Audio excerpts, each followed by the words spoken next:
Welcome to Building Worthiness. My name is Mary, or officially Dr. Mary Patricia Quinlivan, and this podcast is all about really letting you know how lovable you are, how worthy you are. It does share my very early awakening journey, and it has of course grown and expanded and deepened since then. But it's very valuable learning on how we build worthiness, and of course with lots of sidetracks and mistakes and messing it up and getting it wrong, but ultimately discovering that we are entirely lovable, entirely worthy, that in essence we are consciousness or divine love. And today's episode is all about healing core patterns that I had when I was younger that really weren't serving me in the world, and seeing my emotion truly. And this all started from when I was about 18. And this is something that is a part of building worthiness for all of us. It's how we gently let go of those layers of ego that really aren't serving us in the world. And it's always about taking responsibility, realizing that we are responsible for how our lives are turning out, but doing that with real honesty, but also great compassion and great kindness. None of us is meant to develop patterns that aren't helpful. They've just come because we've experienced very difficult conditioning or trauma. And I'll give you an example of that. Something that I see in my practice with clients all the time is fear of abandonment or fear of rejection. And that often comes when the love that we experienced as a child wasn't, or either it was missing, or it was very insecure, or it was very conditional, which of course tends to leave the young child feeling like they're not lovable, that they're going to be rejected. And of course that's not the case. They're totally lovable. It's just that their parent or parents are caught in their own stuff. But then that fear of rejection or abandonment or not being good enough will then often create patterns in the world that if we don't see with honesty, we can't step through them and start to heal them. And the typical patterns that fear of abandonment create could be things like keeping relationships at a distance, because obviously we're scared we're going to be abandoned, so we tend to not let people in the first place. Or it might be that when we do let people in, then we cling very tenaciously to the partner. We might want to be a bit controlling because we're scared of what's happening or what that partner's doing. Or sometimes it might be that we keep lots of partners on the go at once because it's less vulnerable that way and we've got someone to fall back on. So there's all sorts of things that one fear can create, and it will create different things in different people. And if we learn to see that fear with just the greatest compassion, we can realise what it's doing to us, and then we can start to shift those patterns. So the patterns I described that I had in my young life, some of you will have very similar patterns, some of you will have very different patterns. And it's not that matters, it's more that we learn that if something in our life is not going well, say our relationships aren't working or our work life isn't working, or that we just sit quietly with that and we observe it and we see, what could that be coming from? And then we hold that fear with great compassion and we start to work on shifting the pattern. So I mentioned before that this is a revision of an old podcast, so I'll put you now to the original recording. So I grew up in a family that was a loving family. I was the youngest of 5 and I had my 2 parents, but there was a lot of mental illness in the family, and I'm not going to talk about that a lot because most of my family members are still alive, but that certainly did have a huge impact on me. And by aged 18, I was starting to feel quite a degree of overwhelm and anxiety in my life, just an ever-present low-grade anxiety. I had started studying medicine by then, and so of course I was quite busy, but it was very much around how was I meant to deal with these people in my life that I loved so much that I knew were really suffering. And the two things that came out of that, one of them was survivor guilt.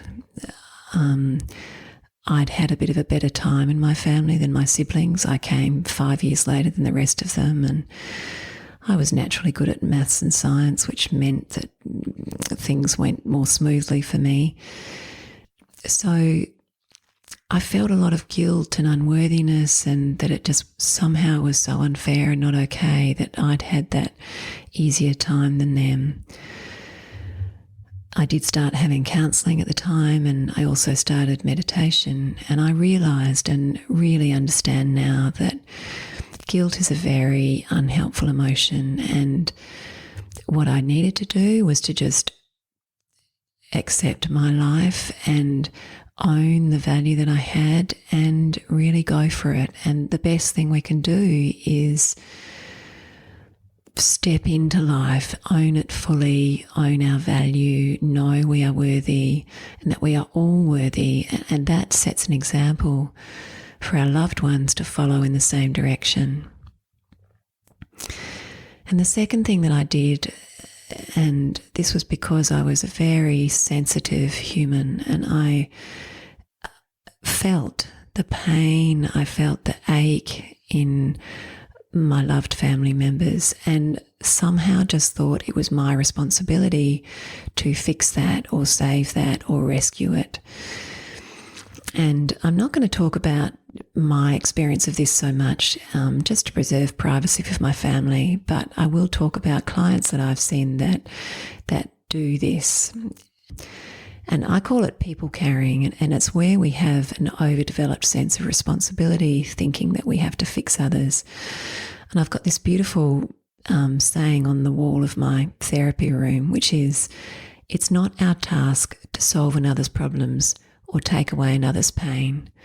All lessons in life are necessary and produce growth and therefore joy. And that comes from Letters from the Cosmos. And that saying has been beautiful for me because I really have had to learn in my life that the lessons that we all have, the learning experiences, the emotions, they are all there as part of our growth. And so it's not wholesome or helpful to try and take those learning opportunities away from other people, because that's their opportunity to grow. So I've seen many clients over the years that do this thing. I call it people carrying, but really it's a type of codependency. And it's where you become so sensitive to other people's emotional needs that you think you have to rescue them and carry them emotionally all the time. And it's incredibly draining, and for the other person, it just fosters dependence. So if you're being codependent, they're being dependent. And that's not healthy or wholesome for them at all, nor is it healthy for you. There's another aspect of that, and this is something that I've been guilty of, and certainly when I first started getting into mindfulness is, we can have a tendency to think that we can give advice to other people or advise other people on the way forward. It's a little bit like thinking we do have to, fix or save others. But there's definitely ego in it. It's that we think that we know the right way forward for them, when in actual fact, who they're being exactly in that moment, exactly as they are, is the right way forward for them.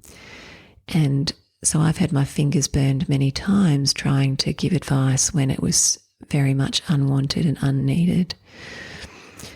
So both of those two things, the tendency to fix or carry others, which generally comes from good heart, but can take us away from honouring our core needs. And it really is depleting for our own self-esteem.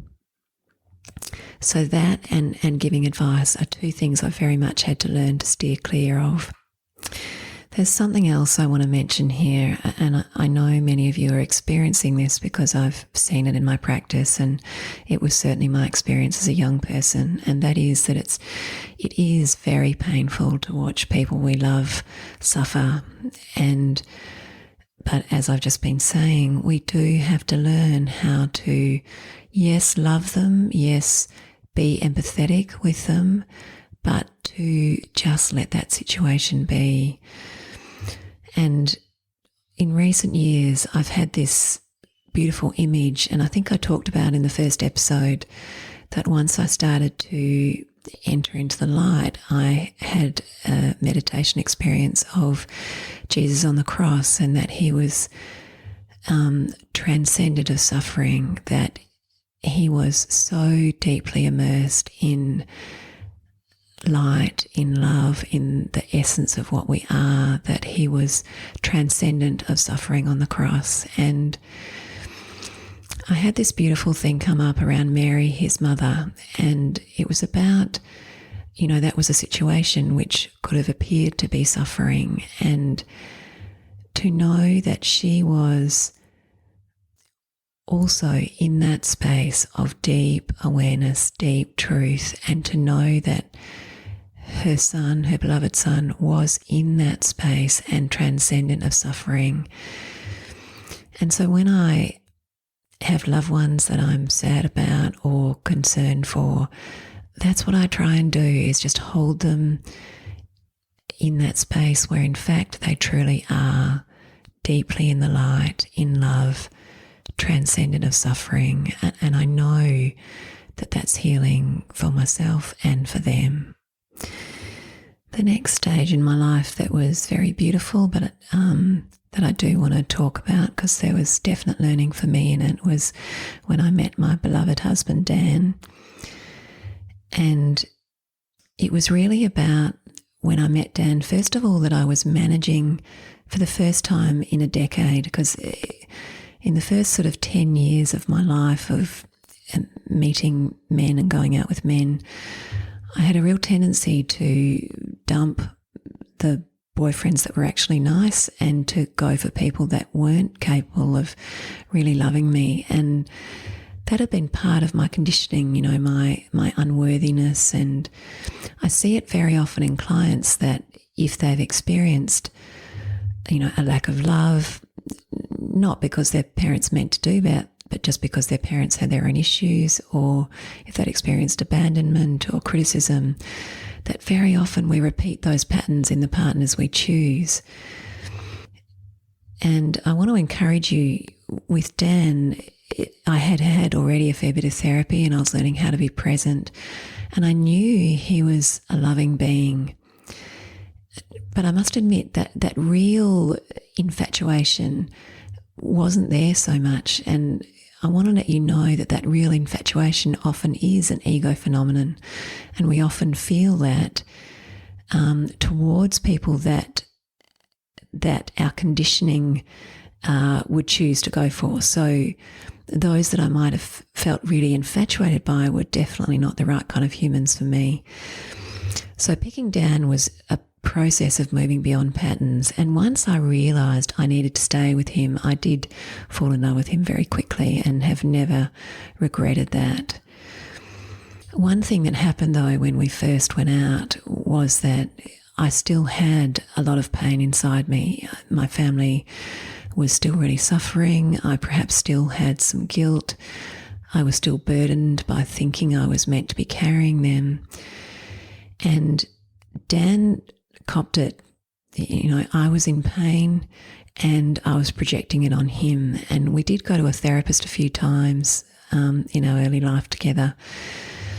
And especially because my parents were splitting up at the time too, and there was no one else in my family that was having a successful relationship. So it really felt like I was moving beyond conditioning and kind of walking on the moon in a way. It was new territory. And Dan copped a very hard time from me because there was so much raw emotion. And I really had to accept when we went to the therapist, and the therapist told me that it was all my stuff, and my ego didn't like that, but I had to go home and realise that it was me. I was too reactive, and I really had to learn how to just observe my reactivity, how to notice my pain, how to sit and just notice my pain, observe it. And the more I did that, I wouldn't take it out on Dan. Of course, I did have to say sorry to Dan a lot at the time as well. But that was really a very important part of my learning, particularly seeing a therapist and being told it was mostly my stuff, which it definitely was. Healing involves moving beyond the ego, and the ego really doesn't like it when it first has to start facing itself and seeing its faults and seeing these conditioned patterns that aren't helpful. It's tough, but it's such good learning. And that has stood me in good stead, really, for the rest of my life. The next, I guess, very challenging moment for me was when I started to have young children, when I had my first child, Sam, and then Joe, my two much beloved boys. And again, at that time, my family members were still really struggling, and there was one particularly loved family member who was being severely over-medicated by a psychiatrist, and that was incredibly painful for me to witness. So my children came at a time when there was great sadness in the family, and because I had a lot of grief, I chose, before I had my first son, to avoid reading anything about babies. And that was probably one of the first times in my life where I've really avoided. And it's because I was so scared. I was scared that I wasn't going to cope, because I knew the family environment was going to be challenging for me. And so I avoided reading anything, and that was the worst thing I could have done. So, of course, when Sam was born, I didn't have any idea about how to get him to sleep, and didn't know I was meant to put him down for day sleeps, and he became very overtired and I became very overtired. So I had to learn then, and I must say that was one of the times in my life when I definitely was clinically depressed, and I knew it, and I had to really learn then how I was going to get myself out of it. And I chose not to take medication because I'm really pleased about that, because it's not that I think that medication is bad, and I know it certainly has value. It's just that I do think that in the medical profession we can be too quick to put people on medication and therefore not encourage them to learn just the useful tools and the ability to accept themselves and to acknowledge their emotions and to start to discover presence, all those things that will heal us in a more wholesome and long-term manner. So anyway, I was in this very difficult moment, and I had to start to figure out how I was going to survive. And so the tools I learned here, I know, have been really useful in my therapy with clients and in my ongoing life. So the things I had to learn, first of all, I had to learn how to set really clear boundaries. And initially that was clear boundaries on sleep. I had to teach Sam to sleep, which was quite hard given that I hadn't done that for the first 8 weeks. And so I taught him to sleep during the day first, which was fantastic and gave me much more of a break. And at around 6 months, because he'd been waking 4 or 5 times a night, and I really knew that if I didn't get that sorted, I was going to end up in a psych ward. And so I knew I had to choose to teach him to sleep. So I did the controlled crying, and yeah, it was tough for a week or 2, but we got over it. And that was really the beginning of me starting to heal from the depression. Some of the many other things that I had to do, I had to learn to allow my grief. I did have this beautiful child, but it was in a setting of a very painful moment for my family, and I just had to give myself time and let myself grieve, cry, go to my room, let it all out. And that was a part of healing for me, and also to not give myself a hard time that I was feeling that in a moment when I thought I should be feeling joyous. I mean, I was joyous about my son, but there was also a lot of grief. Probably the next thing that I needed to do was, I call it people pleasing, and I had to stop doing that. And, most of us in the world, we want to be approved of, we want to be accepted, we want to be loved, and that was very much the case for me at the time. But I just simply wasn't capable of doing all the things that life would normally require, of going out socially quite as much as my husband would have liked, or going out with friends as much as they would have liked. In fact, I barely managed at that time to catch up with many friends. I just had to keep up with a few that I knew I could manage to see, and I had to limit the amount that I went out. Even though it was important that I did go out, I had to make sure I went out at times. So I had to stop people pleasing, which meant saying no, which meant standing up for myself. It meant sometimes being disapproved of by others. But we don't get to be approved of in this life if we want to heal. And that was very much the beginning of me learning how to honour my core truth.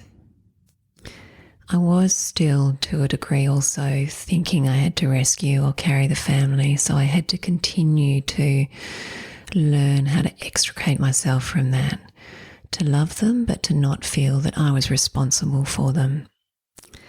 Another thing I needed to do was to really let my in-laws in. My husband has beautiful parents, and they were available to be able to help look after the kids at times. But because I had so much pain around my own family situation, it was actually painful that Dan's family was available and my family weren't. And I could have let that pain get in the way of allowing my in-laws to look after the kids, but thank goodness I'd had enough therapy, and I knew that I had to move beyond that, and it was so valuable that they were able to look after my kids. My mum and dad really loved my children. It's just that they were so struggling with their own issues that there wasn't the availability. And there's another thing that I think is probably one of the most key things that I had to learn, and this is, of course, a big part of mindfulness and spirituality, and that is I had to learn non-resistance.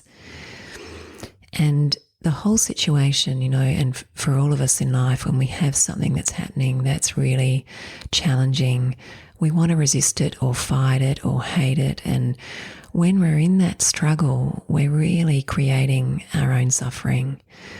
And once we learn to work with something, to accept it, then it gets much easier.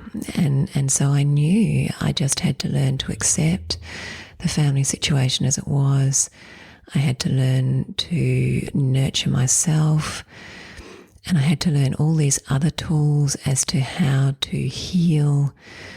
And one thing also, as new parents, when you first have a child and suddenly your life's not your own and you've got this beautiful little thing that you have to look after 24/7, and there can be, or certainly there was in me, I noticed a degree of resistance to that, where's my life gone? And I fairly quickly recognised that I had to just accept this was the new normal.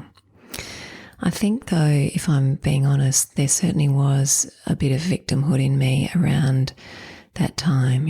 I was sad and struggling that there wasn't family available and that it felt really hard, and there was a bit of woe is me going on. And I knew though that I had to get around to acceptance, even if in many moments I was annoyed and frustrated and sad, and that's just who I was in that moment.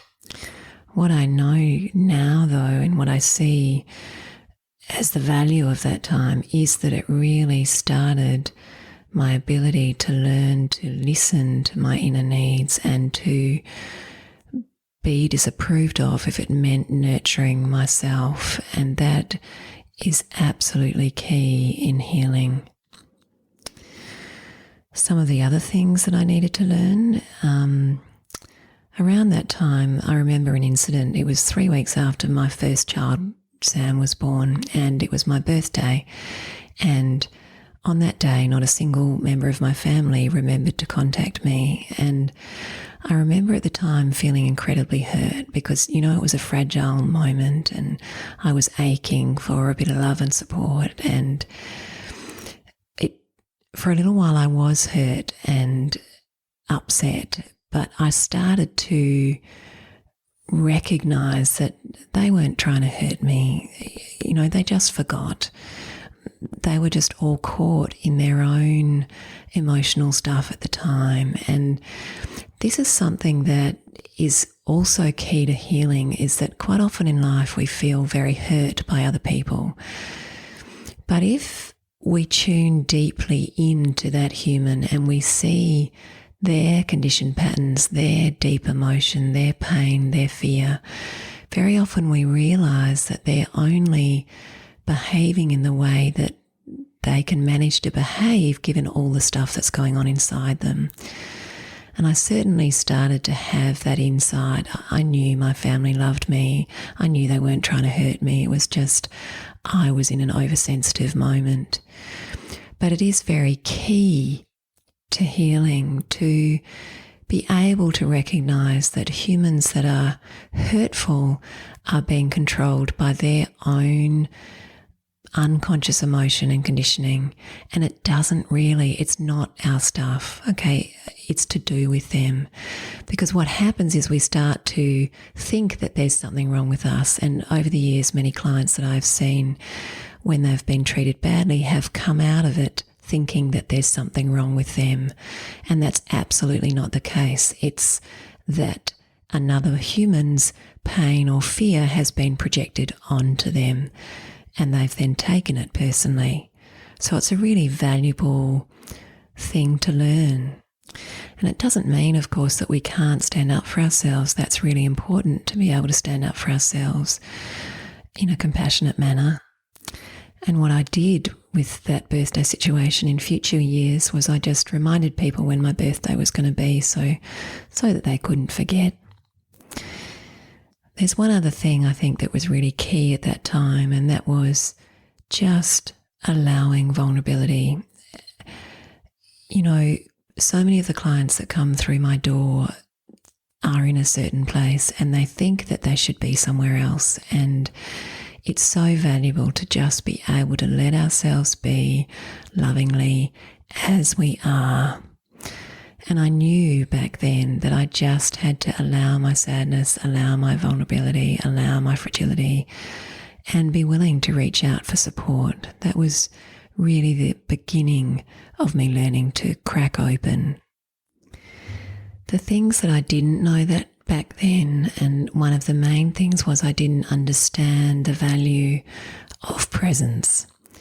And what I was trying to do, or what I thought I had to do, was find love, acceptance from outside. I was feeling very depleted because I was working and had young children and didn't have a lot of support coming in.